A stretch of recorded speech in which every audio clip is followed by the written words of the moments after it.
Today is Thursday, June 6, 2019. Coming up on Roland Martin Unfiltered, today's 75th anniversary of D-Day. You probably wouldn't know that because you didn't see many black soldiers, and so that's why we have a black show. We'll be talking with retired General Kip Ward, also the author of a book on black soldiers and D-Day. See, that's what we do here. We talk about black people. All right, also, Beto O'Rourke will be joining me. I had an interview with him earlier today where we talked about a variety of issues, including what he is going to do for education, HBCUs, his thoughts on charter schools, and what will he say to white folks about white fear. Yep, I don't want to miss that conversation.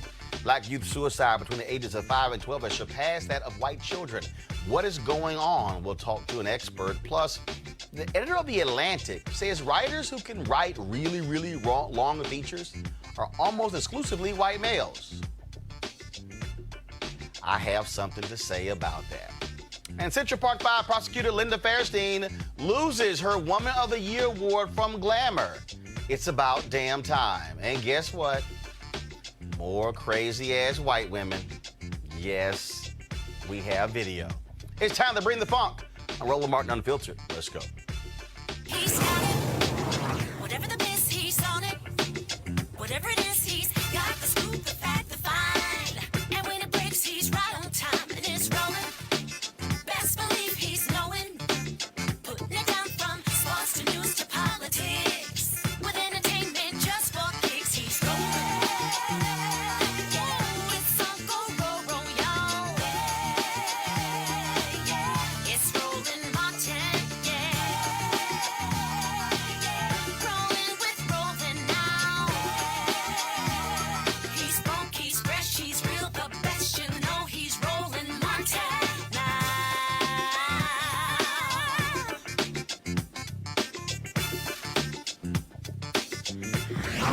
Martin. All right, folks, there are more people running for president on the Democratic side than there are weigh-ins. Yeah, say it ain't so. One of the folks is Beto O'Rourke, of course. He ran for the United States Senate, lost to Senator Ted Cruz, got within 2.5 points of upsetting him. That has caused a lot of his supporters to say he can make a real run for the presidency. Well, earlier this morning, he and I had a conversation. We talked about a variety of things, including his plan to register more than 50 million voters and make sure that an additional 35 million folks can vote in 2024. Here's our conversation. Well, first off, welcome to Roland Martin Unfiltered. Congressman Beto O'Rourke, how are things in your world? Things are great. I'm in Atlanta. We just had a voting rights forum last night. I'm going to get a chance to meet Stacey Abrams today, a little bit later today. I'm really looking forward to that on this same subject. And then have a chance to speak to a group later this evening before moving on to Iowa tomorrow. So grateful to be in Georgia. Let's talk about that particular issue. You've unveiled your voting rights platform, your issue that you have laid out. This is something that I have been obviously focused on for a number of years.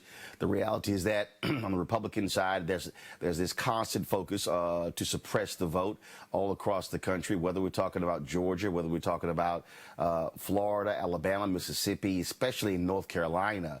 And I say that this is, without a doubt, the plan and strategy of the National Republican Party, because they do not want to see black folks, young folks vote. They want to be able to shrink the population in order to maintain power. That's absolutely right. And I would add my home state of Texas to that list. Yeah, well, first of all, I'm also a native of Texas, so you're right. Texas is there as well. Yeah, we ranked 50th in voter turnout before 2018, and that was because of the tactics that you just described. The state legislature literally drew people out of congressional districts based on their race or ethnicity. The courts found that to be the case in 2017. In Texas, you can use your license to carry a firearm to prove who you are at the ballot box, but you cannot use your student ID at Prairie View A&M or the El Paso Community College to prove who you are at the ballot box. But we saw a lot of people in 2018 transcend those barriers. And in fact, young voter turnout in early voting was up 500%. You had one of the greatest levels of turnouts in a midterm election year in the history of the state of Texas. So there's a way to overcome this through people's organization and willingness to volunteer and get after it. But you've got to institutionalize that. And so our plan calls for bringing in 50 million new voters over the next 4 years, bringing 35 million new people to the polls who not just registered but are actually voting over that same time period, and then removing the barriers to voting. So stopping the purges of voter rolls that we've seen in those states that you've just described, perhaps most notably here in Georgia, making sure that there are no more discriminatory voter ID laws or racial gerrymandering, and then guaranteeing the sanctity of the ballot box, having paper ballots and or paper receipts, having full audits of all the elections that take place, and then making sure that we get big money out of our politics and have people just respond to other people, not PACs, not corporations, not special interests. If we do all of that within the frame of a new Voting Rights Act, then this democracy is going to fully function, and we're going to be able to meet those big challenges, whether it's immigration or economic inclusion, healthcare, or confronting climate before it's too late. But how do you speak to, and this is the space where I think it is the missing link. How do you speak to white voters to get them to understand that? And let me unpack that. A couple of years ago, I was at the Congressional Black Caucus Foundation annual legislative conference, and it was all the civil rights leaders. It was Secretary of State, the state of California. And I said, look, I said in 2016, there was a clerk in Wisconsin who specifically said she moved a voting location off of a college campus because too many young folks were voting, and she moved it to a far-out place with a small parking lot. What took place in North Carolina, removing those voting locations off of those campuses. Wisconsin, some 200,000 people were affected by that voter ID law. Even though the Obama administration, they approved it, their voter ID law in terms of the DOJ, federal judge had to pull in Governor Scott Walker and say, why y'all foot dragging these voter IDs? And I think every time we talk about voting, in many ways, we're talking about African Americans, Voting Rights Act, and pre-clearance, but young white voters, older voters as well, are being targeted. And when I said to civil rights groups, you've got to tell white Americans, look, this ain't a black thing. Your voting rights are also being impacted. And I think that's also a disconnect there. Absolutely. I think you just made the case, and I think we could continue by saying it's not just the elections that are compromised. It is the policies that follow. So if Stacey Abrams were the governor of Georgia, you would have no new anti-choice legislation being signed that restricts a woman's ability to make her own decisions about her own body.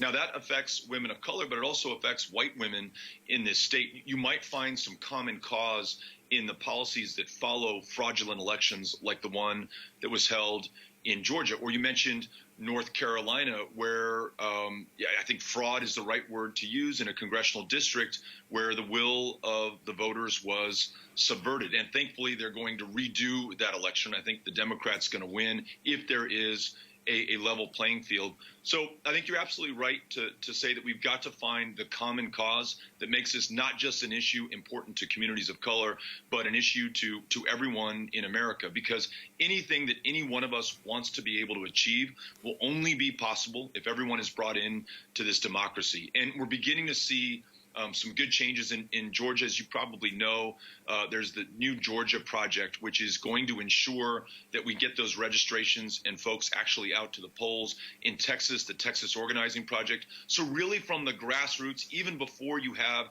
a new Voting Rights Act, people are taking matters into their own hands and making sure that everyone gets out to the polls. Let's talk about another critical issue, and that is, again, for you, the state of your campaign. You've been in it for a couple of months now. The pundits say you're lagging in the polls. How do, with so many people in this race, how do you get traction? How do you build that where people then are saying, hey, he has a legitimate shot at this? Or, because you hear people say, you know what? He should have ran for U.S. Senate.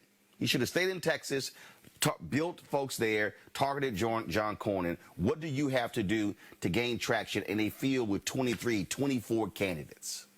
You know, at its best, this race is going to be a competition of ideas. And so this bold proposal that we released yesterday on voting rights and making sure that more people are brought into our democracy, I hope helps to distinguish us. We've also released bold plans on climate change, bold plans on immigration reform. We've talked very passionately about a criminal justice system where we need to reform it by making sure that not only do we end the war on drugs, not only do we do away with for-profit prisons, not only do we end cash bail and expunge the arrest records of those arrested for possession of a substance that's legal in more than half the states in the country right now, but that we go well beyond that and confront the legacy of slavery and Jim Crow and segregation and suppression that is alive and well in every part of American life today. But I think there are some personal things that might also distinguish me as well. Coming from the U.S.-Mexico border, a community that doesn't just tolerate our differences, but embraces them, one of the safest places in the United States of America today. And El Paso is safe, not despite, but because we are a city of immigrants.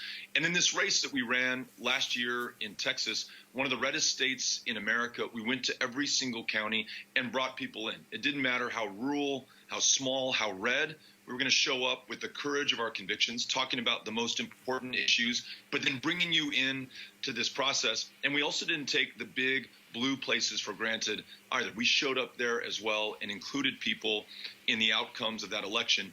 And though I didn't win at the end of the day, we got close. We won more votes than any Democrat had in the history of the state of Texas, won independence for the first time in decades, brought Republicans along as well. And as you know, we now have 2 new members of Congress, in part as a result, both Democrats replacing Republicans, 17 African-American women elected to judicial positions in Harris County. So we were able to help fix our democracy in Texas and bring more people in. I think that's the only way that you beat Trump in 2020. It's the only way that you bring this country back together again in 2021.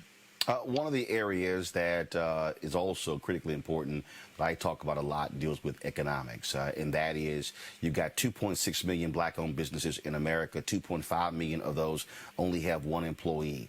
When we had 1.9 million black-owned businesses several years ago, they were doing an average revenue of about $110,000 a year. Today, here we have 700,000 more black-owned businesses, and they're only doing an average revenue of $54,000 a year. And so what will you do to deal with that? Because having black businesses not being able to grow, not being able to have capital, not being able to build capacity has a direct impact on the economic future of African Americans, especially when you talk about wealth creation. I want to double the amount of money that we have in community finance institutions to get capital into the community so the businesses that you just described can expand and grow, hire, invest in new equipment and technologies, and expand their customer base. I want to make sure that the federal government, through the billions of dollars in procurement decisions that it makes, favors true small businesses and helps specifically minority-owned businesses to expand. One of the legacies that I just described, that I alluded to in terms of slavery and segregation and redlining, is the fact that you've got 10 times the wealth in white America than you do in black America. And this is going to exist and persist and be exacerbated unless you have structural changes in how the government purchases and how capital gets out into communities. So those 2 structural changes in terms of community lending, doubling the amount that we get out there, and procurement decisions from the federal government. And if you match that with a new deduction for small business owners in the tax code, especially these small businesses that you're talking about, I think you begin to get closer to parity, or at least you get people on the path to be able to pursue something closer to parity going forward. Those are 3 concrete steps that we can take. Let's also sort of stay on that, because when we talk about, again, fostering job growth and job development, when you talk about those dollars, one of the biggest complaints that I've heard from mayors for years is that you've had plans in the past where they said, fine, we'll take the money and then we'll send it to states. Whereas mayors said, hey, wait a minute, we've had better outcomes when it comes to DBA participation, when it comes to African-American businesses. And so I think also a big issue is whoever is president saying, hey, let's bypass these governors and let's say, how do we target money directly to states, to cities, city programs where African Americans have done a lot better than statewide programs? Yeah, I couldn't agree more. I think the real innovation's happening at the city level right now. I was just in Columbia, South Carolina, visiting with Mayor Benjamin. He was telling me about the power of these community development block grants. He was able to use that small federal investment and match it, I think, 9-1, and build affordable housing in the city center of Columbia, housing that University of South Carolina students can afford, housing that others who might have otherwise been pushed out of their neighborhoods could afford, because he made developer investment and the zoning that was necessary conditional on affordability. So here you have a mayor who's tackling the crisis in housing affordability in the United States, and that's happening not at the state or the federal level, that's happening at the local level. So let's find those most innovative mayors and city councils, and let's invest in them. Couldn't agree more. Education is obviously another critically important issue. What is your specific plan for the nation's historically black colleges and universities? Obviously, in Texas, you have institutions that are private. You have Houston-Tillotson in Austin. You also have Wiley College, and you have Paul Quinn there in the Dallas area. And then, of course, your larger ones, TSU in Houston as well as Prairie View, but also across the country. What is your plan for HBCUs? I was just fortunate enough to be able to give the commencement at Paul Quinn College last month. And one of the things that I learned from my visits to Paul Quinn is it is the first urban work college in the United States of America. They've been able to reduce the cost of tuition through this program. They've been able to guarantee more of their students jobs right after graduation, and the level of indebtedness is much lower than it was, say, 10 years ago at Paul Quinn College. But we know that HBCUs, because of smaller endowment sizes, have a much larger challenge in being able to make college affordable and prevent students from graduating with $30,000, $40,000, $60,000 in student loan debt. So a greater investment from the federal government in these HBCUs is absolutely critical. Any plan to make sure that we have free community college, that we do a better job of elevating unions and access to apprenticeships, must be combined with an investment in HBCUs, and then the ability to pay down debt affordably. So let's lower the interest rates, and let's absolutely expand the public service loan forgiveness program. If you're willing to work at the VA, teach school, invest part of your life in public service, I want to wipe clean the student loan debt that you carry so that you can focus on your career, your life, and serving others. Let's talk about, we talk about primary and secondary education. I went to magnet schools in Houston, Jack Hayes High School, Magnet School of Communications. I am a huge supporter of charter schools because for me, I believe in every form of education if it works for the children. And so when it comes to charter schools, which is also an opportunity for African Americans to control schools, run the schools, control the curriculum, control the economics, what is your stance on public charter schools? So I think there's a role for charter schools for some of the reasons that you just described. But I think that there's not going to be an opportunity to charter our way through all the challenges or opportunities that we have. There's also some really extraordinary public schools in the city in which you were educated. We were visiting Kashmir Gardens after Harvey. And one of the things that the president of the Neighborhood Association told me is that we were hit by a storm long before Harvey. And he talked about just lack of social, educational services, the ability to get a healthy meal, kind of a food desert in that area. And we were passing Kashmir Elementary, and I said, well, this has got to be a poor-performing school. And he said, actually, this is really the bright spot in our community. It's a complete school. So not only do you have free and reduced breakfast and lunch, but you have primary and mental health care services at that school, which many kids are unable for whatever reason, perhaps because Texas failed to expand Medicaid, unable to access.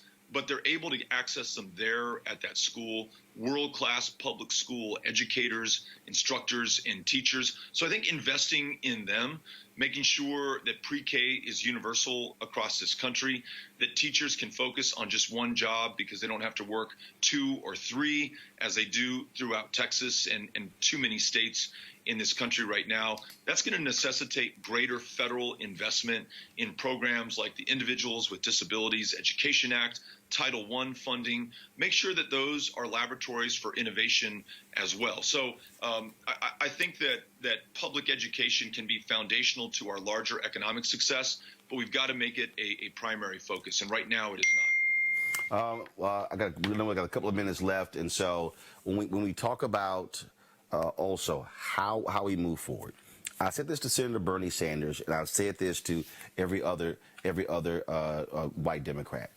I believe that what we're seeing with Donald Trump is we're operating in this age of white fear, that we have individuals who understand the demographic changes in this country. How do you directly talk to white voters to get them to understand that this whole we keep hearing economic anxiety? I think white Democrats have to look white voters in the eye and say, you are being played on racial politics and the fear of the changes in the country. And I think it has to be explicit. It has to be clear. And also, I think white Democrats have to also go to the reddest places in the country and look at white voters in the eye and say, your health care sucks, your economics suck, and guess what? You're being played because you're being played on racial fears. Are you willing to do that, to look white voters in the eye and say, look, stop blaming another ethnicity for what's going on here. The America's changing. You have to accept the reality of what's going on. Yes, the answer is yes. And that's what I did across Texas in 2017 and 2018. It's what I've been doing in this presidential campaign, going to Southwest Iowa, for example, and listening to and talking with farmers who are really bearing the brunt of this president's trade policies. I mean, the soybeans, the corn that they're growing can no longer find markets in Asia. If he imposes these tariffs on Mexico, they'll no longer be able to sell there. They're already underwater in debt. They're already underwater from the floods from the Missouri River. This president is absolutely punishing them and distracting them, or at least trying to at the same time, by trying to make them scared of Mexicans, who he calls rapists and criminals, or Muslims, who he wants to ban from this country, or calling Klansmen or white supremacists or neo-Nazis very fine people. And I remind folks that this doesn't just offend our sensibilities. This leads to changed practices in our country. Hate crimes in America up 3 years and counting in a row. You had the mosque in Victoria, Texas, burned to the ground on the day that he signed his Muslim travel ban. You don't put kids in cages until you first describe them as animals or an infestation. So, yes, we talk about that in the places you might expect us to, but we talk about those things in the places you'd least expect us to, in front of all white audiences in rural parts of America. It's the only way that we're going to confront this challenge together and be able to overcome it. And it's going to take all of us. And so, yeah, I want to make sure that we take that message everywhere in this country. All right, Beto O'Rourke, I appreciate you joining me on Roland Martin Unfiltered. Thanks so much. Thank you. Very grateful. All right, folks, let's have a conversation about Beto O'Rourke with our panel. Joining me right now is, of course, from left to right, Abisha Cross, political commentator, Sinclair Group, Dr. Greg Carr, Chair of the Department of Afro-American Studies, Howard University, and Dr. Julian Malveaux, economist, President Emerita, Bennett College. And so, Abisha, I'll start with you. He's qualified for the debate. There were a number of things that Democrats said to qualify.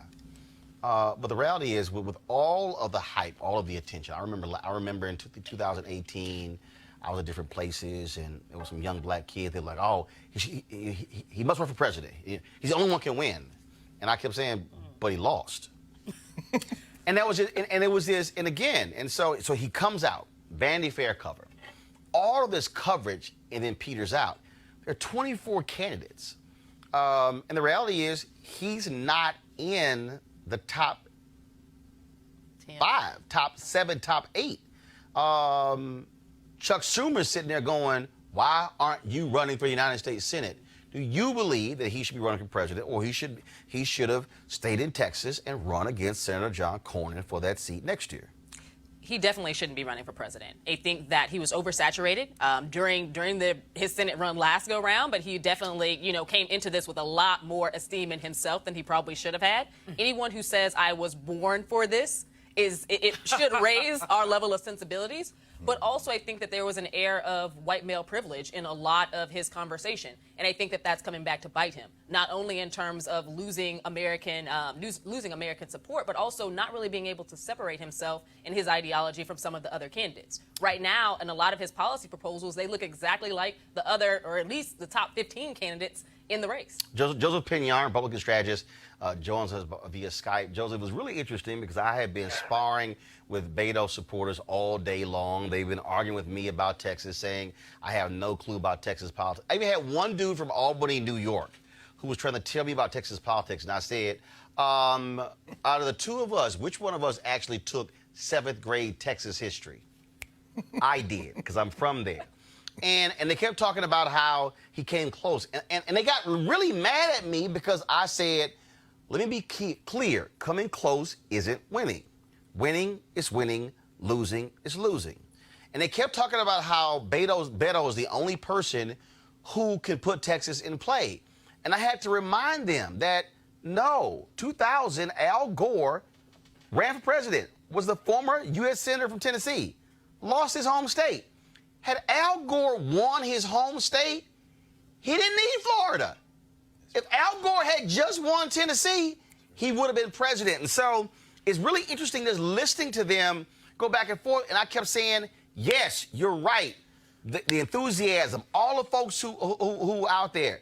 But he was also running against the one Republican who y'all hate, Ted Cruz. Yeah, I mean, I think realistically that if you look at what is transpiring with Beto, you have to talk about two different things. You have to talk about the fact that, number one, he's running for his own political future. I think the reality is, I think he's smart enough to know that Texas is probably not going to go blue in a 2020 presidential election. And so from that standpoint, I think that from a personal standpoint, it was probably a fool's errand for him to try to run statewide. I think long term, I think that how does he maintain his aura? How does he make sure that he has a future long term? I think that he made a determination that the best thing for him to do was to go out there, run for president, put himself in this kind of air of superiority where he could potentially be an attractive vice presidential choice, or it might be the dog that catches the car in such a field and possibly find a way to win the nomination. Hold tight 1 second, Joseph. Hold on. I'm getting a lot of feedback. If my folks, can y'all find out if there are other people who are talking in the room, or is that our feedback coming through? And so let me know. Y'all can fix that. I appreciate it. When Greg Carr. Again, this is a extremely crowded field, and you have to stand out. And if you look at where we are right now, Vice President Joe Biden comes out. He's a front runner. Bernie Sanders, he's lagging behind. Look at all the media fawning coverage of Pete Buttigieg. He's there. But you look at the policy proposals being thrown out by Senator Elizabeth Warren. She's gaining traction. The two largest viewership of town halls on CNN and MSNBC this year have been Senator Kamala Harris, second to only the Bernie Sanders town hall on Fox News. And so when you look at that, people are very surprised and shocked that Beto O'Rourke is so far down compared to the amount of attention and coverage and enthusiasm that he got. Well, yeah, I'd have to disagree with Joseph when he said that, he was a fool's errand for O'Rourke to run again statewide. I would have to agree with what you've articulated, your sensibility in terms of if he had stayed in Texas and run against Cornyn. We see Cornyn now coming out against Trump on this question of these tariffs against Mexico. Why? Because Cornyn is scared now. Texas isn't the Texas that when John Cornyn entered the federal legislature.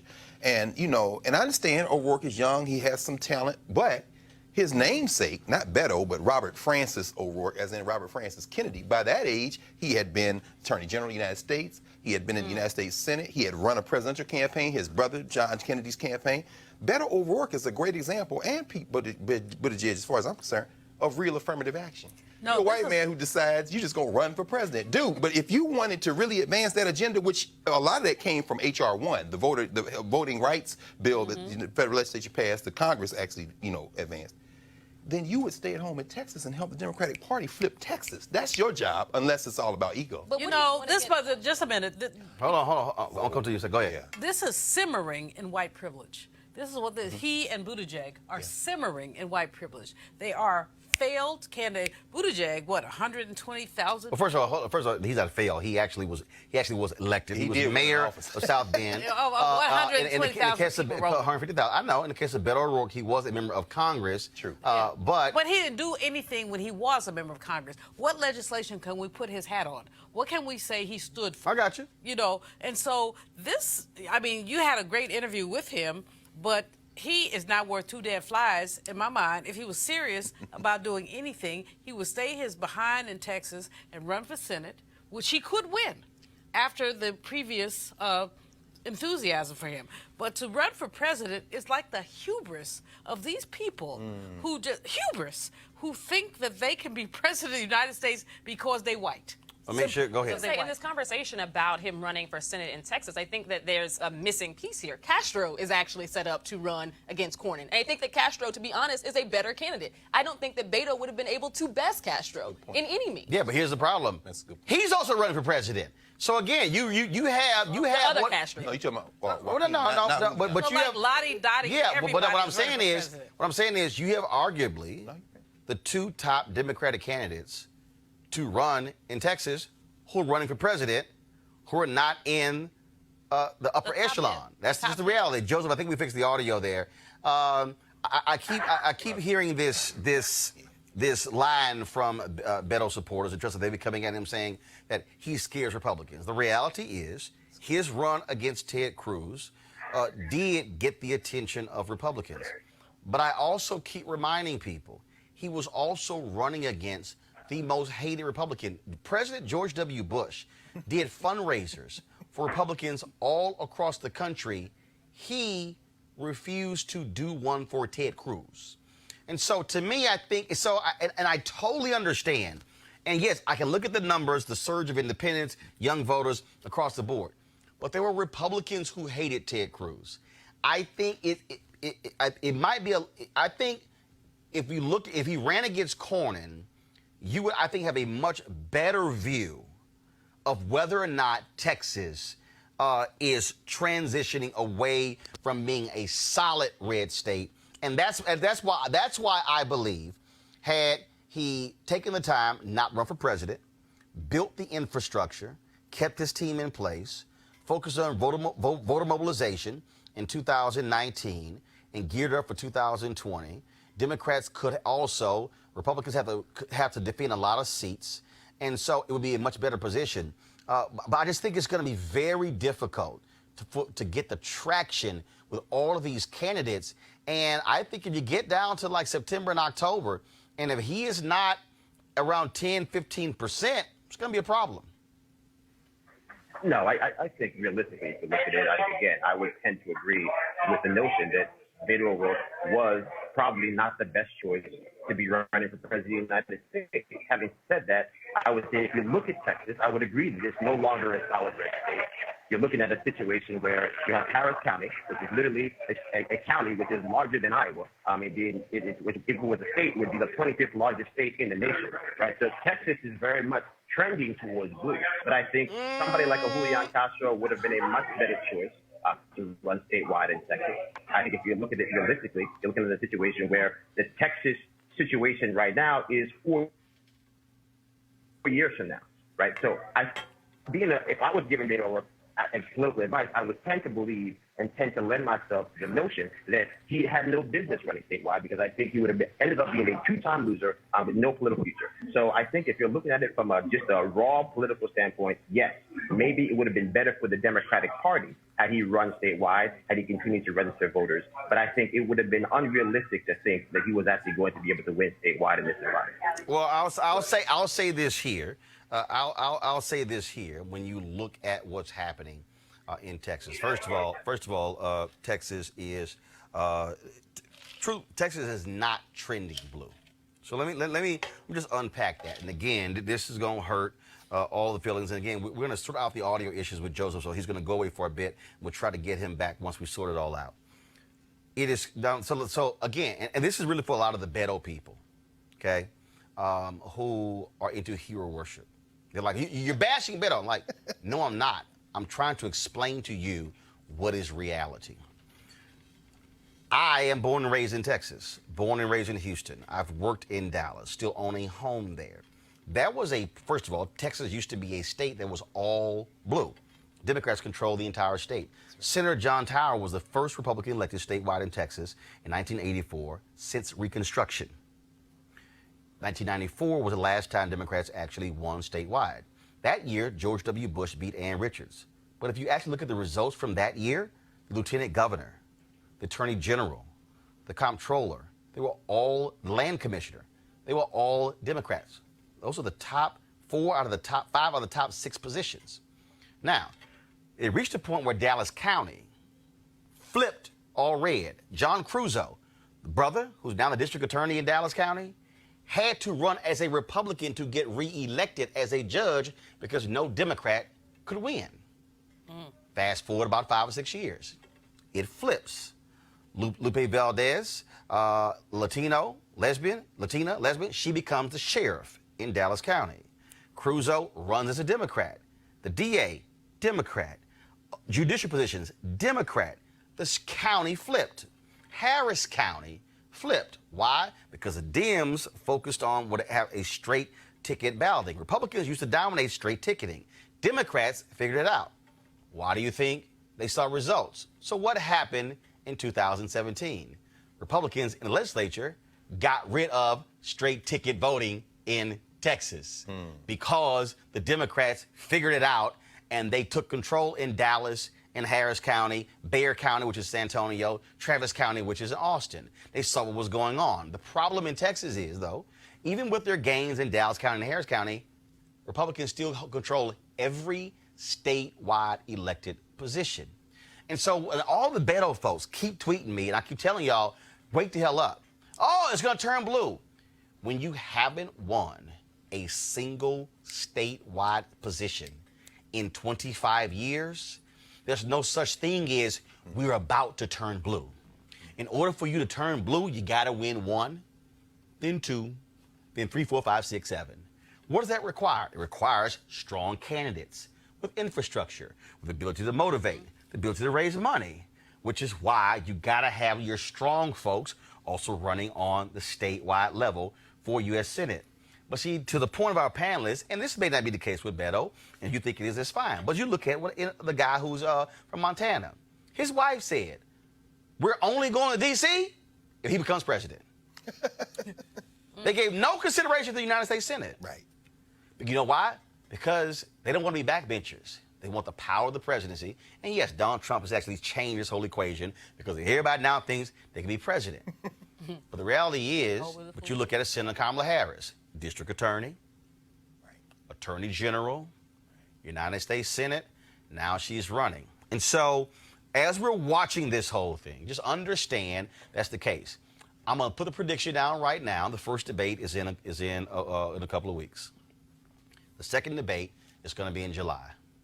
I'm telling y'all right now, it's at least 8 of these people ain't going to be around come November. Because you can't get to November and you're polling 1, 3, 4%. Just ain't going to happen. And so what is required, though, to have candidates who, and guess what? The people who also are running for president could drop out and still run for United States Senate. Watch some of these things transpire, and I'm just saying you need to check it out. So we'll see what happens. But I appreciate Beto O'Rourke joining us, and of course there were other candidates who we're going to be talking to as well. Look forward to having those conversations. And I keep telling y'all, so stop asking me who's going to win. Nobody knows. Joe Biden, of course, yesterday came out and said he supports the Hyde Amendment, which the other Democrats candidates have been nailing him. Guess what? He could screw up in one of these debates. Let me also give y'all history, those of you who somehow refuse to understand the past. 2007, Senator Barack Obama was down 25 points to Hillary Clinton in August of 2007. That's right. In October, there was a debate in Iowa. She was asked a question about driver's licenses for undocumented workers. She blew the question. That was the door that cracked open that Obama walked through. That's how he was able to gain traction, and then he beat her in Iowa. So please, don't send me any crap right now about a poll showing this, showing who's beating who in Texas, who's leading right now. Folks, It's a whole lot that's going to go down between now and the first state that votes, and now and the second state. And even when Iowa votes, guess what? Early voting would have already started in California. So this is an entire different election. And so let folks debate in June, let them debate in July, and then we'll have a different conversation in August. But right now, I ain't getting excited about nobody. Because hell, at the rate we going, everybody ain't declared. Somebody else may run. Wow. So can we just say bye, Beto? No, Bye, no, Beto. no. I'm not going to say bye, Beto, because guess what? Things could change. But the bottom line is, by November, we'll see actually who has sea legs and who's in this thing. All right, going to a break right now. When we come back, we're going to talk about suicide among young African Americans. We'll also talk about white privilege in media. And y'all know I got to show y'all some crazy ass white woman. Oh, yeah, we got a little bit more stuff right here. Roland Martin Unfiltered. Back in a moment. You want to check out Roland Martin Unfiltered?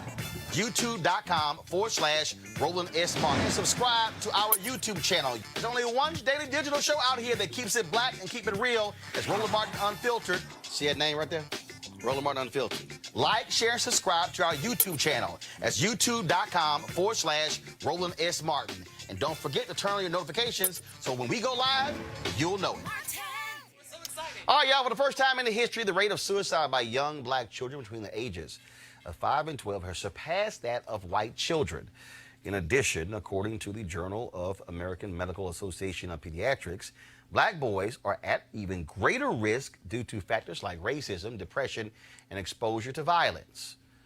What is going on when it comes to suicide in black kids? Joining me now is Jan Desper-Peters, Executive Director of the Black Mental Health Alliance. Jan, glad to have you here. So what's going on? Thank you. Even the publication that was put out by the American Medical Association realistically states that they don't know. They don't know why. The why is the million-dollar question. Is it because mostly white folks looking at it and they have not talked to black people? Yeah, well, that... See, this show's called Unfiltered, Jan. Right, We just okay. cut right to Just the chase. cut right to the chase. Right, this ain't I see. MSNBC. Okay, all right. We don't consider the feelings of white folks. Don't worry about it. Okay, all right. Feelings of white folks? What that? Right. I mean, and who's also doing the research? Who's doing the research to look at these young black children between the ages of 5 and 12? The first time in 10 years in them looking at this research and seeing that the rates are double that of white children between the ages of 5 and 12, which is, kind of unprecedented. But the Congressional Black Caucus also has declared this a state of emergency, and Representative Bonnie Coleman has formed a task force with other members of Congress, and then subsequently formed a work group that's going to be chaired by Dr. Michael Lindsay, who's doing a lot of research around black children and suicide out of the New York University. Now, is it also, do you believe also that there's more reporting? Or is there more reporting of, because previously, they didn't even care what happened to black kids. Right. I think that definitely plays a part in it, that there's more reporting, that there's more of a magnifying glass on what's going on, not just with suicide, but with homicide. And so the numbers are so staggering with regard to black young people in general, but especially black males, that there is a lot of just people looking to see what's going on with our young children. I want to push back a little bit when you talk about young males, because there is significant evidence that young black women are also committing suicide at higher rates, that they're being bullied more, that all of the things that visit women, body image, etc., affect young black women. In addition to the fact that young black girls are not seen as girls, as children. Right. They're seen as women when they're as young as 5, 6, 7 years old. So what is the research showing about our girls, and what can we do about our girls? You're right with regard to the bullying piece, and the whole mean girl analogy is very real still. And that when we look at the children, the research does show that the young black males have a higher rate of incident than the young black females. And to what extent are we looking at adverse childhood experiences? So the ACEs scores for African American kids are typically a lot higher than they are for any other demographic of young people, largely because of growing up in poverty, but in all the societal ills that come along with that. Right. Having a parent who's incarcerated, having lost friends and loved ones to gun and gang violence, and all of those things help to, push that ticker point up. This is a very personal issue for me because I lost my brother at 12. He committed suicide. Mm-hmm. So when I think about what's going on with young people, particularly African-American boys, and how they are handling a lot of what's going on around them. My brother committed suicide 4 months after my mom died of cancer. Mm-hmm. It is a very real and very evident thing in my family, but also something that I see kids having to cope with across the country. Being someone who worked in education for a long time, when we think about suicide, when we think about mental health, it is not necessarily regarded in the same way in our community Absolutely. as it is in others in terms of seeking counseling, seeking help. It is seen as a weakness for black people because we have that. You're supposed to be that strong black woman. You're supposed to be that strong black man, irrespective to so much of society tearing you down every day. Right. So I'm wondering, within the research itself, how does that play out for youth? Well, a couple of things that you said. One thing is that there is still a lot of stigma around mental health and mental illness in the African American community. There is a lot of not talking about it. There are a lot of cultural norms where we as people tend to want to keep things in our home. You don't take this outside of your home. And because of that, because we haven't talked about it, we haven't learned to talk about it, right? And so when now, I don't know who's at the age where they're having children go to a pediatrician, but the pediatricians are now making assessments and screenings, and they're asking these young children, have you ever thought of harming yourself? Do you feel safe in your home? Are you being bullied? So it's a whole list of screening that goes on now that wasn't going on, let's say, 10 years ago. Greg, final comment. Just, Jan, first of all, thank you for the work because, this is so important. Our communities have never been safe outside of our communities. Wilma King's work on childhood during slavery. Black child death is nothing new in America. But what can our communities do to perhaps put a floor under these children? Because 5 to 12, and I'm sorry to hear about your brother, this is absurd. Right. What are some of the things that you see on the ground as you're working in the community, Baltimore area or wherever in the country, right, where we can kind of stand between this society and our children and help them at this point? One of the things that we do a lot of work, like you say, in Baltimore, and we do a lot of work with parents, and we're trying to have them have the real conversations. So more than just the talk around what your child does if they encounter law enforcement, yes, but also the talk around what your child is doing when they're feeling a certain way, and being able to identify and name those feelings, and not just from the traditional sheet where they show the different faces, but be able to have words that connect to their actual feelings, and then have adults pay attention to the children. We are gone are the days where children are seen and not heard. Yes. We really need to step back and create a new paradigm around that. Where should folks go to get more information if they are concerned about their child, niece, nephew, cousin? So the Black Mental Health Alliance's website is blackmentalhealth.com, or they can call our office at 410-338-2642.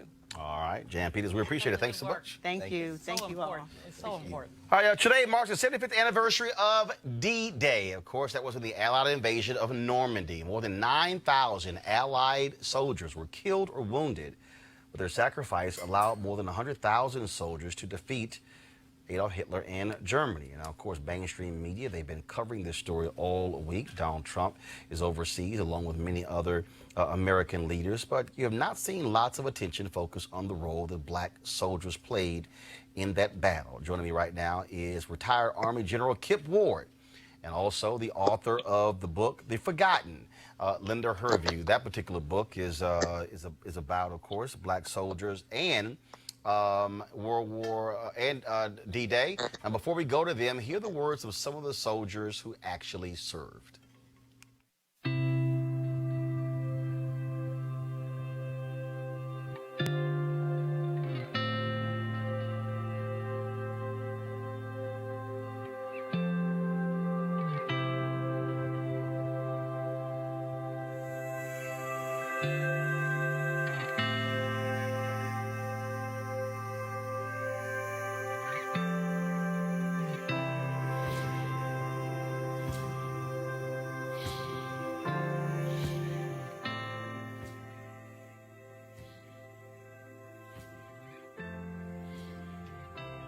My name is William Garfield Abney. I was with the 320th Barrage Balloon Battalion. My name is Arthur Guest, 3451 9688.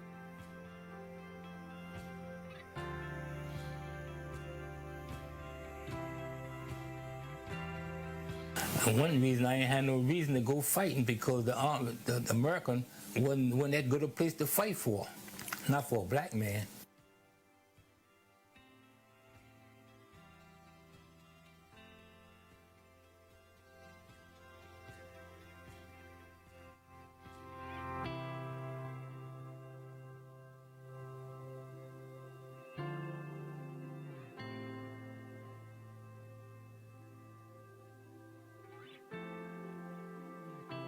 We was all trained to handle these balloons. You would send those balloons up on the cable and that lit it up and bring it in. It was something like a canister bomb, and it would pull the bomb right down into the wing of the plane, and boom, the plane would blow up.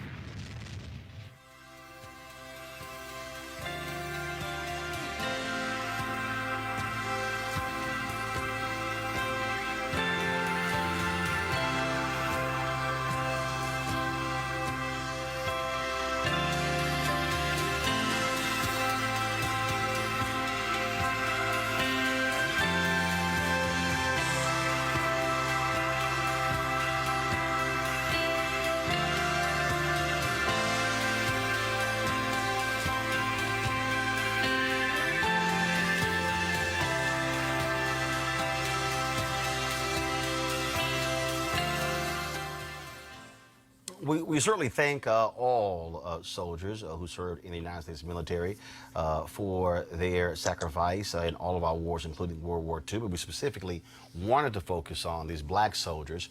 Kip Ward, you're one of the very few African Americans to ever attain the rank of 4-star general in the United States Army. And when you think about what these brothers went through, and these were brothers who went through this at that particular time, they were fighting on two battlefields.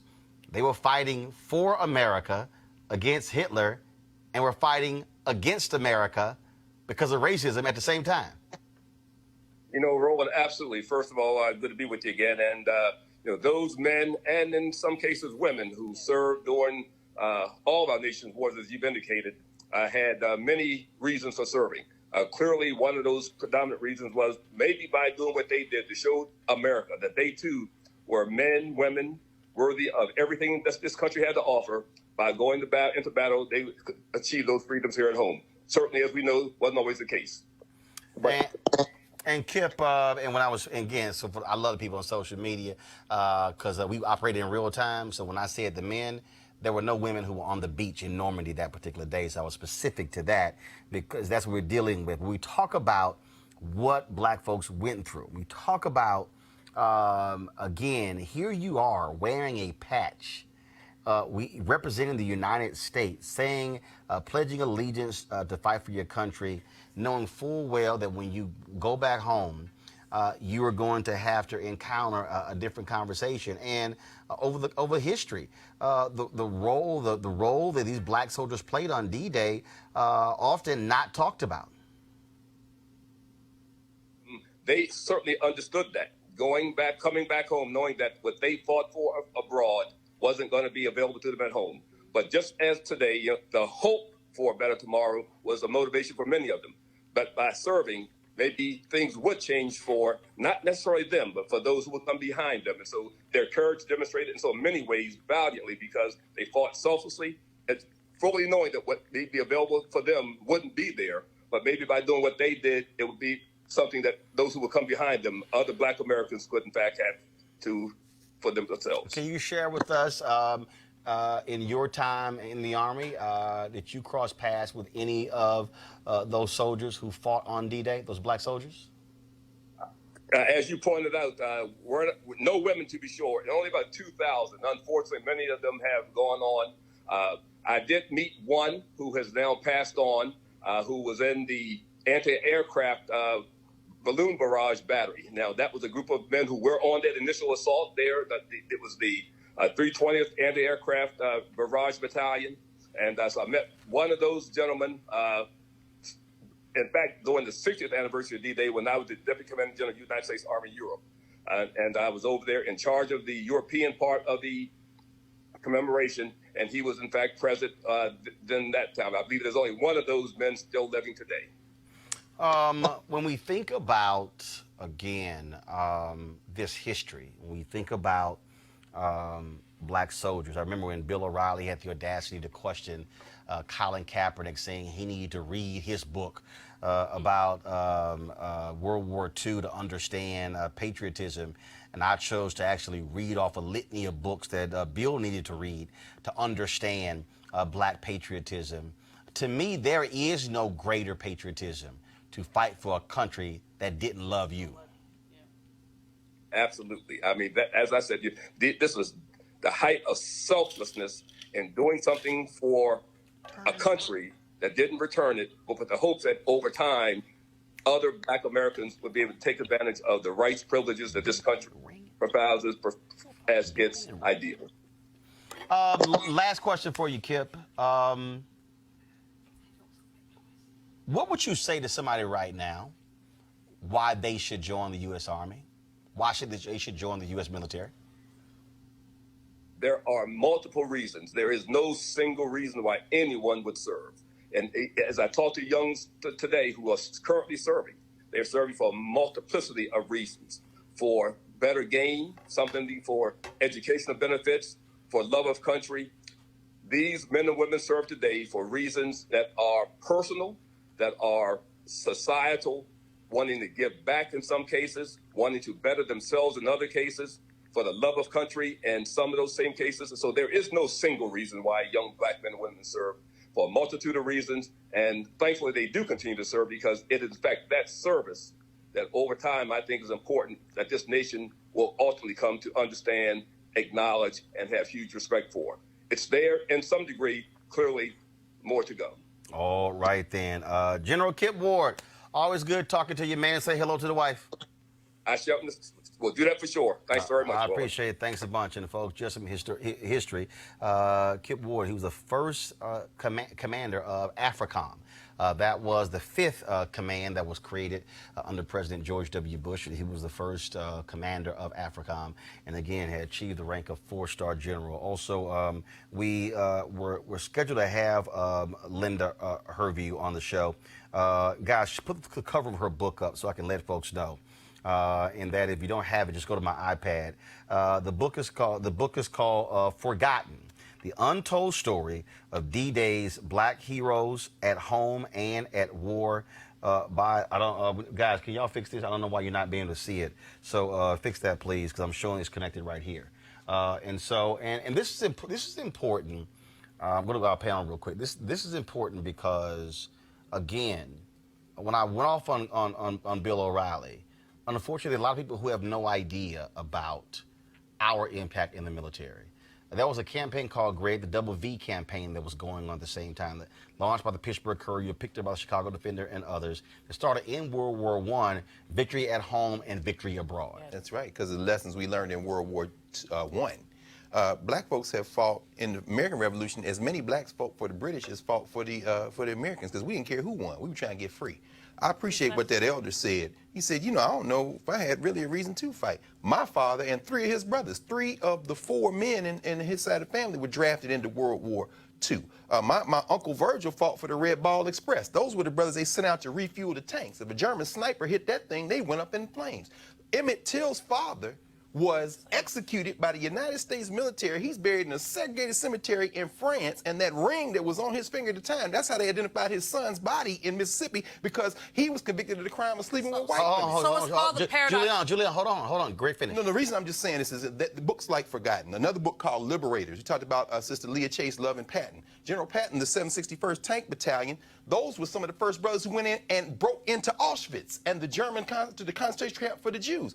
We are all up in this history, and finally, as you said, Double V, and you've talked about this many times, victory here, meaning what? We ain't going to halfway world to fight white supremacists and come back here and get lynched. That triggered the civil rights movement when those soldiers came back. Julian, hold on one second. Go to my iPad, please. I want to show you that.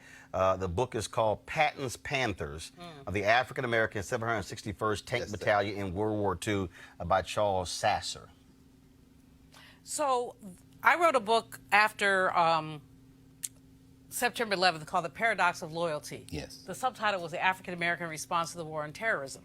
It really looked at that paradox of us fighting for the right to fight. Black people fought for the right to fight, to be considered Americans, even as we were not considered Americans. Black men marched down 125th Street in Harlem in 1919, saying, we are veterans, we want to be respected. And those veterans, many of them were lynched in uniform because they dared step up and say, we have the right to our American privileges. And so while I definitely respect our elder who was quite eloquent, I think that we also, as we heard the Orange Man talking on D-Day, I didn't listen to it, but go ahead. well, I listened to a little bit of it None of it. because I'm an insomniac, so I listened to whatever. none of it. He's talked about, can we all be united? No, Maryland farmer, we cannot be united when you basically disunite us. Fake and bone spurs. the fact is that we have never looked at the contributions of black people to this country. And I would just lift up the name of Dr. Olivia Hooker, who was in the Coast Guard, the last survivor of Tulsa, who fought to be, she wanted to be a Navy woman. They wouldn't accept her. She went to the Coast Guard. Our people, many of our people, not me, but many of our people are so patriotic that we will fight for the right to be American, and America continues to reject us. Misha, go ahead. That was going to be something I touched on. I think that having our patriotism questioned as black people because we want to protest, because we want to exercise our constitutional rights, because we want to be able to walk down the street and not be accosted, that's a problem. Because we've had African Americans serve in every major military advancement that this country has ever known. We have served as spies. We have served valiantly and died on the front lines and not been respected coming back. Our families have been left to perish. And to fight for a country and to preserve that, to have the idea full-fledged, to believe in democracy, even when you don't ever see it fulfilled at home, I think that has to be something that America takes into consideration. Working in a news station today, there was nonstop coverage of D-Day. Period. Did not see one single contribution of an African American. And nor make the distinction that not all soldiers were equal during D-Day. All right, folks. A little bit later, at the end of the show, I'm going to actually play for y'all that commentary I did. Bill O'Reilly, more than 7 million views on Facebook, about 300,000 on YouTube. And so if y'all missed that, let me warn you in advance. Okay, first of all, it's on YouTube. I spit a bunch of books. So don't be sending me an email saying, Roland, what are the books you name? It's right there. All of them, the picture, name, author, you got it. It's all there. And so we're going to go to a break right now. We'll be back at Roland Martin Unfiltered. You want to support Roland Martin Unfiltered? Be sure to join our Bring the Funk fan club. Every dollar that you give to us supports our daily digital show. There's only one daily digital show out here that keeps it black and keep it real as Roland Martin Unfiltered. Support the Roland Martin Unfiltered daily digital show by going to RolandMartinUnfiltered.com. Our goal is to get 20,000 of our fans contributing $50 each for the whole year. You can make this possible. RolandMartinUnfiltered.com. Hey guys, they're back. MarijuanaStock.org has another great investment opportunity. If you were lucky enough to invest in their last crowdfunding campaign, you know they raised a lot of money in just a few months investing in legal marijuana farms. Now, those initial investors now own shares of a publicly traded company.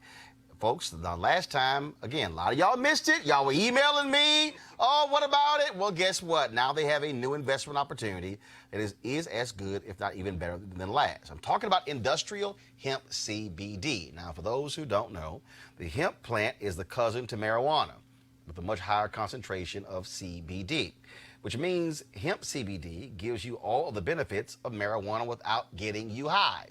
Until recently, hemp farming was practically illegal in the U.S. and heavily regulated by the DEA. However, the 2018 Farm Bill changed all of that, making it legal to grow hemp CBD in the U.S. and creating one of the largest commodities worldwide. They need land to grow all of the plants. This makes for an incredible investment opportunity, and that's where our good friends at 420 Real Estate come in. Now, first of all, they're black. I'm saying that because a lot of African Americans are not in. Now, we were hurt by marijuana laws, and now white folks are benefiting financially from the change to those very laws. Well, the business model of 420 Real Estate is simple. They buy land that supports hemp CBD grow operations and lease it to licensed, high-paying tenants. That's right, they are hemp CBD landlords. And you can get in on the action. You can invest in this crowdfunding campaign for as little as $200 up to $10,000. Like I said, I'm not missing out on this, and neither should you. You should invest. Go to marijuanastock.org, marijuanastock.org. You can get in the game and get in the game now. Also, a programming note, tomorrow on the show, we're going to have some sisters here in the studio talking about marijuana, because in D.C. This weekend, they actually have, let me find it right here, you can go to wgsummit.com, wgsummit.com. It is called the 2019 Women Grow Leadership Summit, and it's black women who are disrupting the cannabis industry. And so they're meeting in D.C. Tomorrow and Saturday. And so we're going to have the president and CEO on the show tomorrow to talk about that. All right, folks. Let me give you some word about Linda Fairstein. You know, she was the prosecutor who put away the Central Park 5. She's made a ton of money writing books. Well, guess what?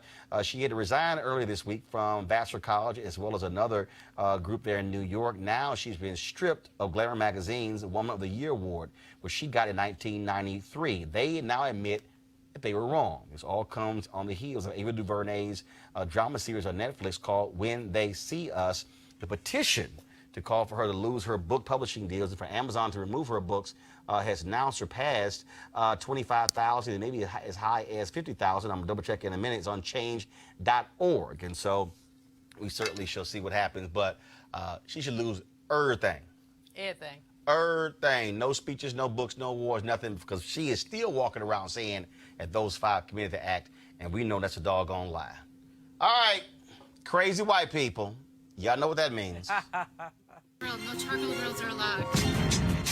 I'm white. I got you, Carl. Illegally selling water without a permit On my property. Whoa! Hey! You don't live here. I'm uncomfortable. Lord have mercy. A Texas teacher was fired after asking Donald Trump on Twitter to remove the illegals from her school. Georgia Clark of Fort Worth admitted she wrote those tweets, but she thought she was sending a DM. Here's why her dumb ass should have gotten fired, because if you don't know the difference between a direct message and a public post, you shouldn't be teaching anybody. In fact, you should have your students teaching you what's going on. The Fort Worth Independent School District voted unanimously to fire her because of her comments. She also had made some other comments before where she was criticizing Latino students there as well. 63% of the school district, y'all, in Fort Worth is Latino. My God. Girlfriend is cray-cray. Not only, I mean, I don't understand, like you said, what do you call it, Roland? The crazy Crazy-ass white people. I don't understand how somebody who is a teacher actually targets her students publicly and then sends a message to the orange man as if, I mean, it would be hilarious if it was not so distasteful. And I thought I was sending the DM. I was going to say, like, that doesn't help matters. We talk about training people against implicit bias. She is extremely explicit in her bias and thinks it's okay if she says these messages privately. But I will also say that, you know, coming from a president who has thrown down when it comes to immigrants, who has made it very clear that he despises those of Latino descent, she thought that she was at home and on friendly ground. He sent a dog whistle. She responded to the dog whistle. But frankly, it does not hold water in Fort Worth, Texas, where 63% of the young people are Latino. Well, you can't do that. I don't disagree. I am concerned a little bit about this First Amendment issue because we can all agree when you see a white supremacist or a white nationalist. The question will become when they turn that lens on one or more of us. What happens to the black woman, for example, who says something in a classroom or that is clearly provable by facts or says about World War II or something, and somebody doesn't like it? Next thing you know, they want to get rid of her for something she said and say, well, no, but you're looking at case now. Speech is a precedent. I mean, I'm with you on this Linda Fairstein thing. I mean, you know, she should lose everything. But the question becomes, what happens when Amazon removes her books and then turns around and removes Farrakhan or Jeremiah Wright or your mine. books, right? And then, so I don't know where we're headed, but I'm just concerned because white supremacy never does anything without a plan after the first thing they've done, and that's the thing I'm a little the First Amendment piece, Greg, is really important. Dr. Carr, is really important for us to understand the First Amendment piece. But the other piece of it is the whole notion of what's happening to our nation and the fact that we are more diverse and that people have to be not tolerant, but accepting of the diversity that we're experiencing. Well, speaking of diversity, folks, they're lighting up Jeffrey Goldberg. He's the editor-in-chief of the Atlantic magazine. Why? Because he made some comments that dealt with the issue of diversity in journalism.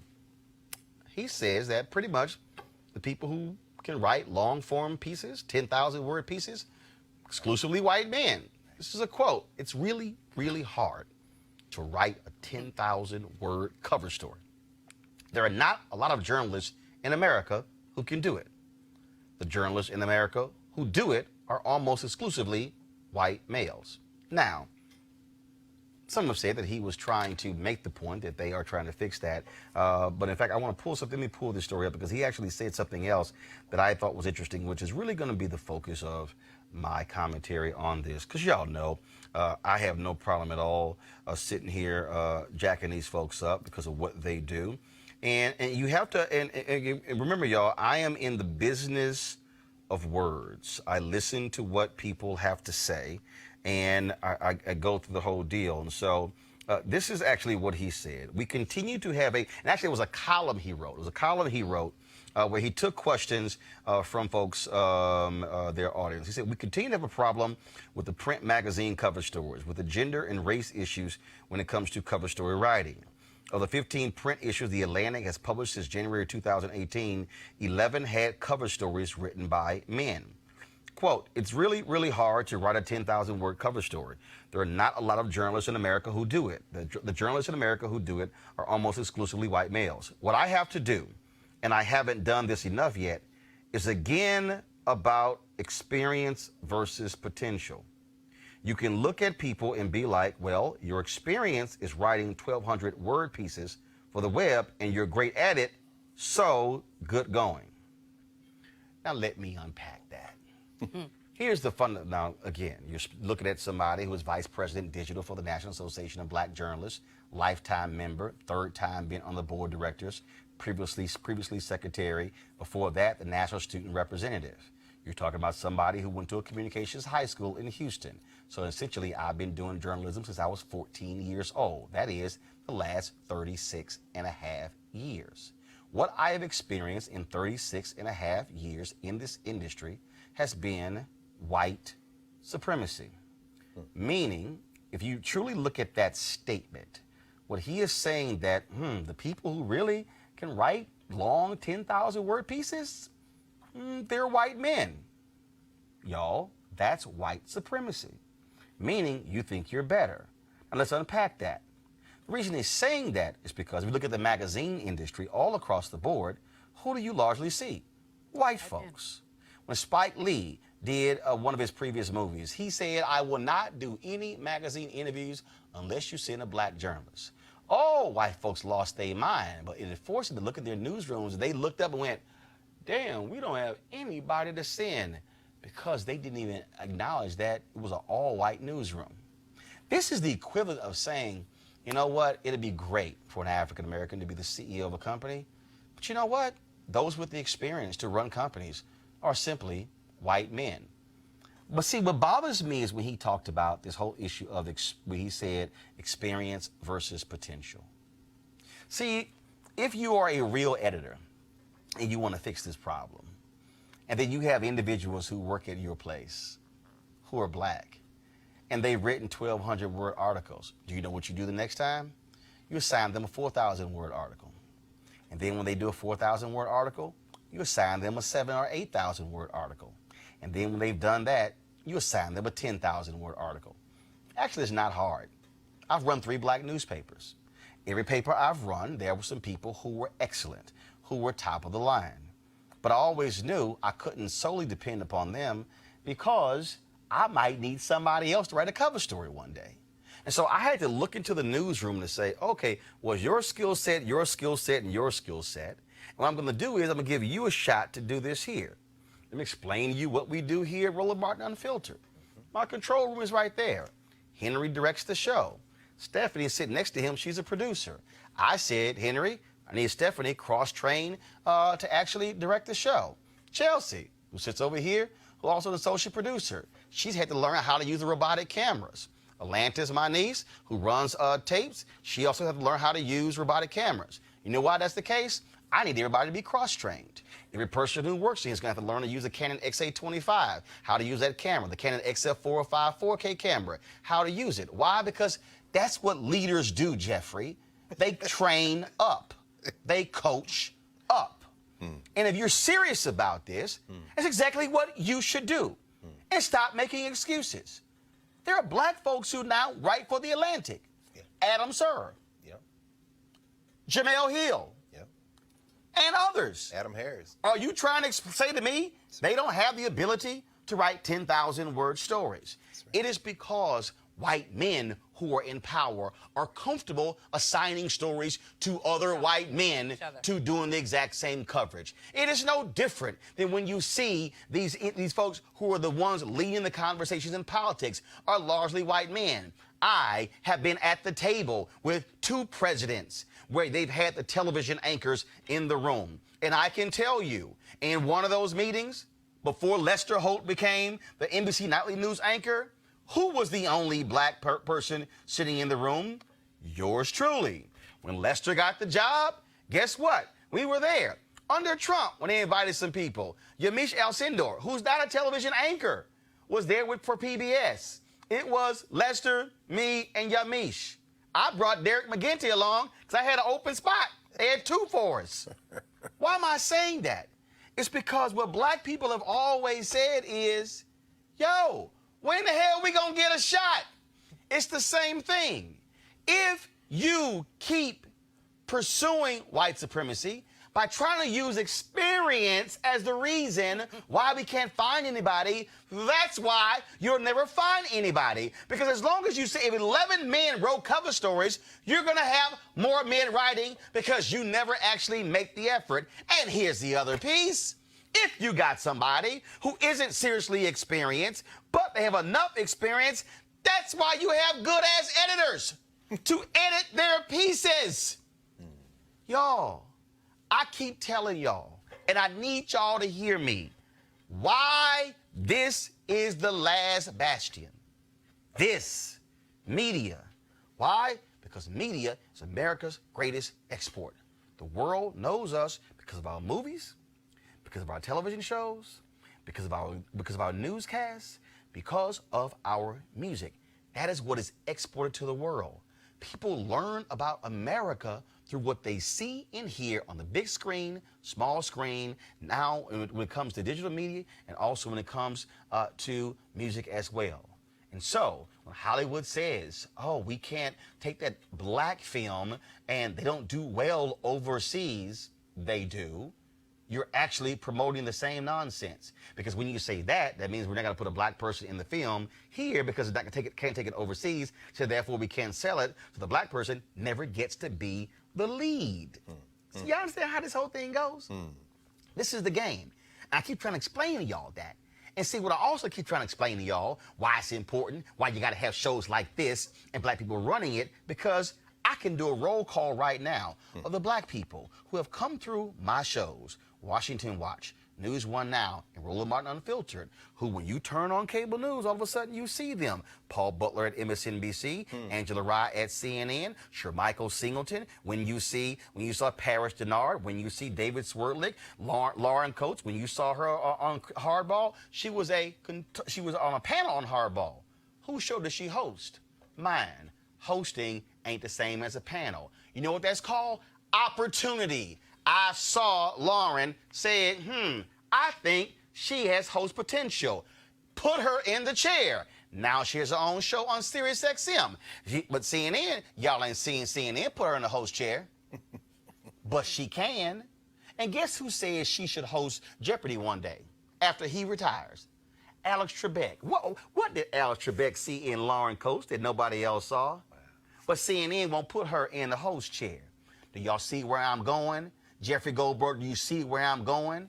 If somebody who's in power doesn't decide to change the paradigm and begin to break this whole deal open, then it doesn't change. That's the only reason we support Branch Rickey. Jackie Robinson could always play ball. That's right. Jackie Robinson played ball in the Negro Leagues. By the way, he wasn't the best in the Negro Leagues. So it was no shock he succeeded in Major League Baseball because, hell, we knew he could play. Somebody just simply had to open the damn door, as James Brown said. Just open the door and I get it myself. The reality is, Jeffrey Goldberg, don't sit here and whine and complain about, oh my goodness, there's all these men. No, have the guts. No, have the balls to actually say, I am going to assign a woman the cover story. I am going to assign an African American the cover story. And if anybody in the room has a problem with it, then take it up with me, because that's why it says editor-in-chief.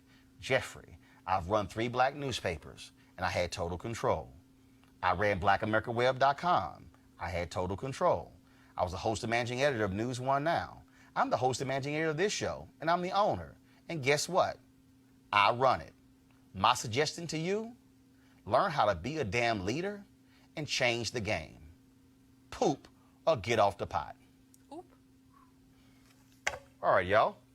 I want to thank our panel for being here. Amisha, thanks a bunch. Greg Carr. Of course, Dr. Julianne Malvo as well. If you want to support Roland Martin Unfiltered, y'all take the music out. I'm going to play the Bill O'Reilly commentary. You want to support Roland Martin Unfiltered? Go to RolandMartinUnfiltered.com. Join our Bring the Funk fan club. Don't forget, every dollar goes to support this show. As I said to y'all, again, today is the 75th anniversary of D-Day, and it's important for us to acknowledge African Americans and our contributions. So, when I was at News One Now on TV One, Bill O'Reilly had something to say about Colin Kaepernick and patriotism.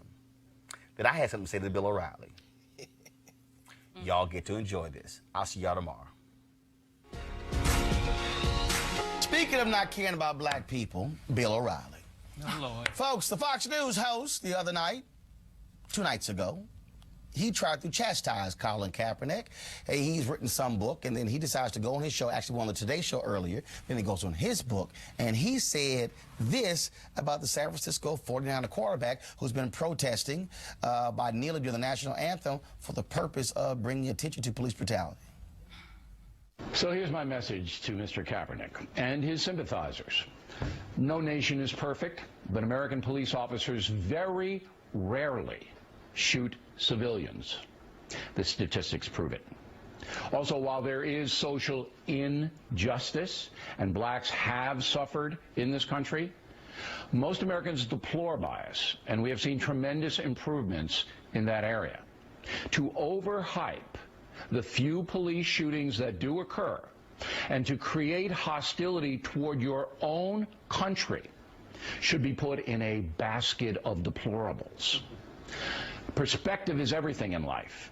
Now, I am going to send Kaepernick a copy of Killing the Rising Sun. I am not confident he will read it. But if he does, he might understand that millions of Americans have given their lives for the cause of freedom. Freedom for blacks in the Civil War. Freedom for everybody in the Revolutionary War. Freedom for Asians and freedom for Europe in World War II and World War I.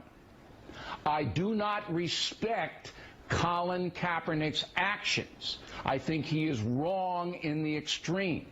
And I think his frame of reference about his own country is scant. S-C-A-N-T.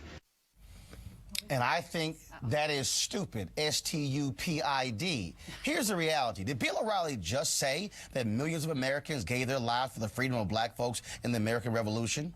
Last I checked, black folks were not free during the American Revolution. In fact, last I checked, many black folks who first came to this country in 1619 fought for the British in order to gain their freedom. That's a historical fact.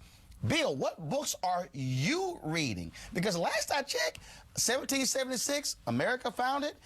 Emancipation Proclamation did not come on until 1863, almost 100 years later, Bill. So exactly what black folks were freed during the American Revolution. Oh, then Bill, of course, cited the Civil War. And again, somehow believing that, oh, no, they were fighting for the freedom of black people. Really? So please explain to me the Great Compromise of 1877 that entered the period of Reconstruction after 12 years that ushered in Jim Crow. You know that deal that was cut where Republican Rutherford B. Hayes became president and Democrats said you got to pull the federal troops out of the South? See, that's the same history, Bill. So please explain to me again how black folks were freed, because if black folks were freed with the Civil War, then that means we would not have had Jim Crow. I mean, we would not have had to go through the Civil Rights Movement. But then, of course, you then have the audacity, the unmitigated gall to actually say that, oh, it was also about freeing black people during World War II. But please explain to me how many black soldiers came back to America and they still had racial hatred. Explain to me the black soldiers who were forced to ride in the back of rail cars when the German POWs were allowed to ride in front of them because of racism in America. See, Bill, you want Colin Kaepernick to read your book about patriotism and real patriotism. No, Bill O'Reilly, the real patriotism is when you're black in America and you fought for a nation even though that nation did not fight for you. That's real patriotism. So imagine those African Americans who fought in the Civil War knowing full well they were not fully free. Imagine the African Americans who fought in World War I and World War II and in the Korean War and the Vietnam War knowing full well that America was not willing to see them as free. That's actual history. So Bill O'Reilly, damn your book. Colin Kaepernick should not read your book because your book is a joke when it comes to patriotism. So, Bill, I got some books for you to read because it's clearly what you have been reading is absolutely nonsensical. So, Bill, here's the first one. Bloods, Black Veterans of the Vietnam War, An Old History by Wallace Terry. You might want to read that book to get the sense what it was like for black soldiers facing bigotry in Vietnam, supposedly fighting against communism when they're still fighting for freedom in America. How about this book, Bill? I Never Had It Made, an autobiography of Jackie Robinson by Jackie Robinson. If you read that book, Bill, you know what you're going to find out? You're going to find out that it was Jackie Robinson who also said in that very book why he did not salute the flag, why he did not stand for the national anthem, because he said America has never seen me as truly an American. That's what Jackie Robinson said. By the way, Bill, he was a veteran, served in the Army, but also we had to go through a court-martial in Texas when he chose not to ride at the back of the bus. Oh, I'm sorry. I thought that black folks were freed in the American Revolution and the previous wars, so why did he have to ride at the back of the bus in El Paso, Texas? Let's go to the next book, Bill. Patton's Panthers, the African-American 761st Tank Battalion in World War II by Charles Sasser. That details those brothers who were sitting here fighting alongside Patton. Here's another book for you, Bill. American Patriots, the story of blacks in the military from the Revolution to Desert Storm by Gail Lumet Buckley. Yes, right. Black folks, actual American patriots. Here's another book, Bill. Strength for the Fight, History of Black Americans in the Military by Bernard C. Nolte. Something else you should read. But how about this one? Benjamin O. Davis Jr., American, an autobiography. A black man who he went to West Point and they did not speak to him for an entire year while he was at West Point. See, Bill, I thought we were all Americans. I thought we were all free. But you mentioned World War II, which your new book is about. So why don't you read this book called The Double V Campaign, African Americans in World War II by Michael L. Cooper. See, here's what you don't realize, Bill. The Double V Campaign was about fighting for victory abroad and victory at home. It was Robert Abbott, the founder of the Chicago Defender, who also started this when he founded the paper. They picked it up when John Sinstack became publisher of the Chicago Defender. You might want to read Evan McKaylee's book on the Defender, a black paper that changed America, because it was black newspapers who challenged America by saying, hey, how can we fight against the Nazis? How can we fight against fascism? But we have racism in America. Bill, you might then learn with the Double B Campaign. There was J. Edgar Hoover and the federal government who tried to put those black publishers in jail because they dared to write about the racism that was happening on military bases in America. Oh, I'm sorry. You ran up against a black man who can actually read. How about this book, Bill O'Reilly? The Counter-Revolution of 1776, Slave Resistance and the Origins of the United States by Gerald Horne. In that particular book, you'll read of those Africans of descent who chose to fight for the British because the British promised them their freedom. But Gerald Horne also makes the argument in his book, Bill O'Reilly, that the reason for the American Revolution was because the 13 colonies feared the British were going to outlaw slavery, abolish slavery, which was their only income in the United States. Because, see, Bill, it was slavery. It was picking cotton that created capitalism in America. It allowed America to become the greatest a nation when it came financially, not the Industrial Revolution, but it was picking cotton. But I got another book for you, Bill, on the altar of freedom, of black soldiers' Civil War letters from the front by James Henry Gooding. See, that's another book. I got one more for you, Bill, Buffalo Soldiers, the Colored Regulars in the United States Army by T.G. Stewart. Also another book, Bill, The Marines of Montford Point, America's First Black Marines by Melton McLaurin. If you can read, Bill, they got an audio book so you can actually listen to them. You actually hear the stories of black soldiers talking about what was it like to have a uniform on, to have an American flag on their shoulder, but still face racism in the military. I dare say there has been no person who has been a true American patriot than an African American who has been willing to fight for this nation when the nation would not fight for him and her. That, Bill, is American history. That's the history that Colin Kaepernick is talking about. And so if you want somebody to read your book, why don't you actually read what it's like to be a real patriot? So Colin Kaepernick, if he sends you your book, his book, throw it in the trash and then send him an Amazon gift card to go buy some other books so he can learn what it's like to be black in America, what it's learn how to fight for America, what it's learn to be when you're Medgar Evers and you fought for America, but you had to come back in your uniform. Bill, read about those black soldiers who came back from World War II, who were lynched in their uniforms, who were shot in their uniforms. They fought for America, but America then turned around and killed them. Bill, school is now over. It's time for you to go do some damn homework. Kickstart your day at 7 and get the news you need from the perspective you want. News 1 Now with Roland Martin. Every weekday morning at 7 on TV 1.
You want to check out Roland Martin Unfiltered? YouTube.com/Roland S. Martin. And subscribe to our YouTube channel. There's only one daily digital show out here that keeps it black and keep it real. It's Roland Martin Unfiltered. See that name right there? Roland Martin Unfiltered. Like, share, and subscribe to our YouTube channel. That's YouTube.com/Roland S. Martin. And don't forget to turn on your notifications so when we go live, you'll know it. Hey fam, want to check out Roland Martin Unfiltered? The blackest show on all of digital, cable, and broadcast. Check out our audio podcast. There's only one daily digital show out here that keeps it black and keep it real. It's Roland Martin Unfiltered. Press play. You want to support Roland Martin Unfiltered?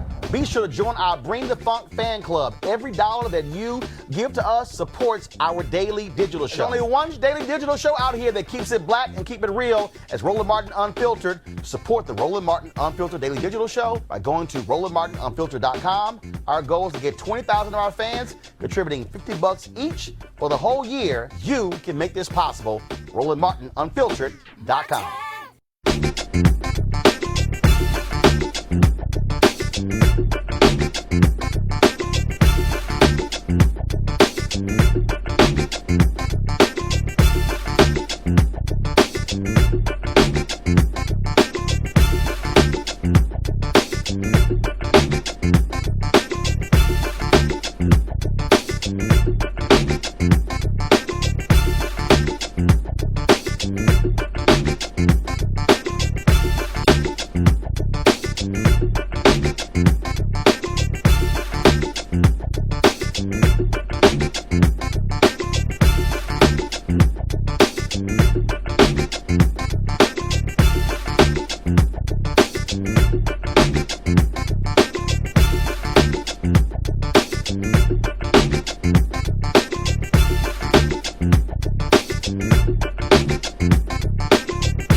but I think that collectively.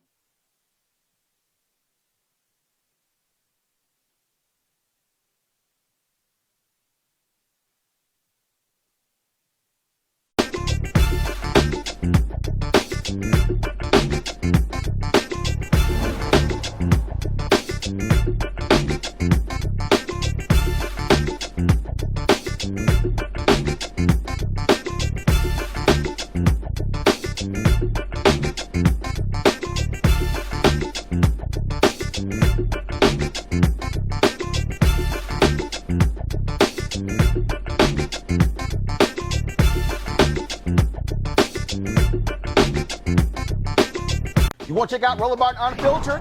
YouTube.com/Roland S. Martin. And subscribe to our YouTube channel. There's only one daily digital show out here that keeps it black and keep it real. It's Roland Martin Unfiltered. See that name right there? Roland Martin Unfiltered. Like, share, and subscribe to our YouTube channel. That's YouTube.com/Roland S. Martin. And don't forget to turn on your notifications so when we go live, you'll know it. Hey fam, want to check out Roland Martin Unfiltered, the blackest show on all of digital, cable, and broadcast. Check out our audio podcast. There's only one daily digital show out here that keeps it black and keep it real. It's Roland Martin Unfiltered. Press play. You want to support Roland Martin Unfiltered? Be sure to join our Bring the Funk fan club. Every dollar that you give to us supports our daily digital show. There's only one daily digital show out here that keeps it black and keep it real. It's Roland Martin Unfiltered. Support the Roland Martin Unfiltered daily digital show by going to RolandMartinUnfiltered.com. Our goal is to get 20,000 of our fans contributing $50 each for the whole year. You can make this possible. RolandMartinUnfiltered.com.